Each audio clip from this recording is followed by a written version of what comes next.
అందరికీ నమస్కారం. నేను నాగాస్త్రం నాగరాజ. Welcome to Nagastram. మండలంలో పాత తరానికి సుపరిచితమైన పశావులదిన్నె కాశీ విశ్వేశ్వర స్వామి ఆలయానికి పూర్వ వైభవం పట్టనుందా? ఆలయంలో యథావిధిగా పూజలు పురస్కారాలు జరగనున్నాయా? ప్రస్తుతం అక్కడ చూస్తే గత వైభవం వచ్చేటట్లుగానే ఉంది.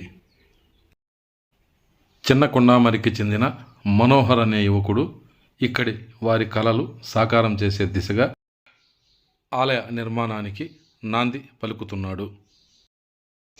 100 ఏళ్ల క్రితం అగ్రహారం, పిచ్చిగుంట్లపాలెం, జంగాలపల్లి మిట్ట, పాతూరు గ్రామాల ప్రజలతో పాటు చుట్టుప్రక్కల ప్రాంతాల నుంచి విశేష సంఖ్యలో తరలివచ్చి పూజలు నిర్వహించే పశావులదిన్నె కాశీ విశ్వేశ్వర ఆలయం గుప్తనిధుల తవ్వకాలతో మరుగున పడి శతాబ్దాల తరబడి ఆలన పాలనకు నోచుకోక శిథిలమై కాలగర్భంలో కలిసిపోయిన విషయం అందరికీ తెలిసిందే. అయితే ఆ పరమశివుడే మనోహరుడి రూపంలో తన ఆలయాన్ని తాను నిర్మించుకుంటున్నాడా అన్నట్లుగా మనోహర్ ఆలయ నిర్మాణ పనులు ప్రారంభించాడు. అతని మాటల్లోనే విందాం. అండి, మాది చిన్నకొండమారి గ్రామం, చౌడేపల్లి మండలం. మనం ఇప్పుడు ఇదివరకు చూసిన వీడియో మొత్తం కాశీ విశ్వేశ్వర ఆలయంకి సంబంధించింది. సో ఇది నేను కన్స్ట్రక్షన్ చేపిస్తున్నాను. మొదటగా నాకు స్వామివారు ఒకరోజు కల్లాయికి రావడం జరిగింది. సో అభయము ఇస్తుండగా నేను కల్లో అయితే నేను కన్నాను. సో దానికి తగ్గట్టుగానే నేను ఇక్కడ గుడి ఏదో ఒకటి కట్టించాలని చెప్పేసి ప్రయత్నం చేస్తున్నాను. అప్పుడు ఈ యొక్క ఏరియా ఏదైతే ఉందో చాలా ఏళ్ల నుంచి ఒక 250-300 ఏళ్ల దగ్గర నుంచి పాడుపడిపోయింది. చాలా విశిష్ట కలిగినటువంటి ఆలయం ఇది. దీని మీద ఎన్నో రోజుల నుంచి పాడుపడిపోయింది. ఎప్పటి నుంచో అనుకుంటున్నాను. సో కట్టిద్దామని చెప్పేసి అలాగా ఒకరోజు నేను ప్రయత్నం చేస్తుండగా నాకంటూ కొద్దిగా డబ్బులు ఎత్తిపెట్టుకొని మా అమ్మకి పెన్షన్ వస్తుంది, ఆ పెన్షన్ డబ్బులకు సంబంధించింది ఇది మొత్తం తీసుకెళ్ళి ఒక రోజు కొన్ని ఇయర్స్ పీరియడ్ తీసుకొని ఆ ఇయర్స్ పీరియడ్ తర్వాత నేను ఈ గుడి స్టార్ట్ చేయడం జరిగింది.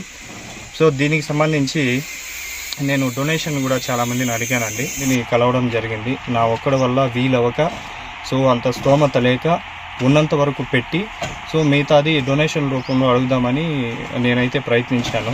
సో కొంతమంది ఇచ్చిన వాళ్ళు ఇచ్చారు, కొంతమంది ఇస్తామని చెప్పి మాట ఇచ్చారు.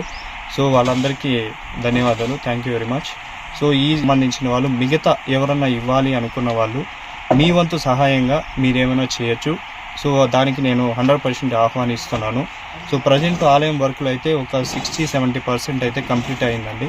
ఇంకా 30% ఉంది. సో మీరేమైనా డొనేట్ చేయాలి అనుకున్న వాళ్ళు మంచి మనసుతో, మీరు దైవభక్తితో మీరు చేసే విధంగా ఉంటే మీరు దయచేసి చేయండి, సహాయం చేయండి. ఇక్కడ నేను మొదట్లో చూపించాను. ఈ నేను స్టార్ట్ చేసినప్పటికీ ఆలయంలో కంప్లీట్గా వాటరే లేవండి. ఎప్పుడైతే నేను ఆలయం పనులకి స్టార్ట్ చేశానో స్వామివారు ఉన్నారు అనడానికి నిదర్శనం ఇది ఒక్కటే. సో ఎప్పుడైతే నేను వర్క్ స్టార్ట్ చేశానో అప్పటికి కంప్లీట్గా నీళ్ళు ఏం లేవు. దాని తర్వాత ఎప్పుడైతే నేను ఆలయం పనులు స్టార్ట్ చేశానో వాటర్ అదంతగా అదే ఊరుతున్నాయి ఇక్కడ. సో స్వామివారు ఉన్నాడు అనడానికి ఇది ఒక మొదటి నిదర్శనం. ఇక్కడ సంబంధించిన నీళ్ళన్నీ కూడా ఇందులో నుంచినే మేము వాడుతున్నాం. నేను చాలా భయపడ్డాను, వాటర్ ఎలా చేద్దాం ఏంటనేది. ఈ దారి అనేది చూపించాడు, ఆయన ఉన్నాడు అనడానికి ఇది ఒకటి నిదర్శనం.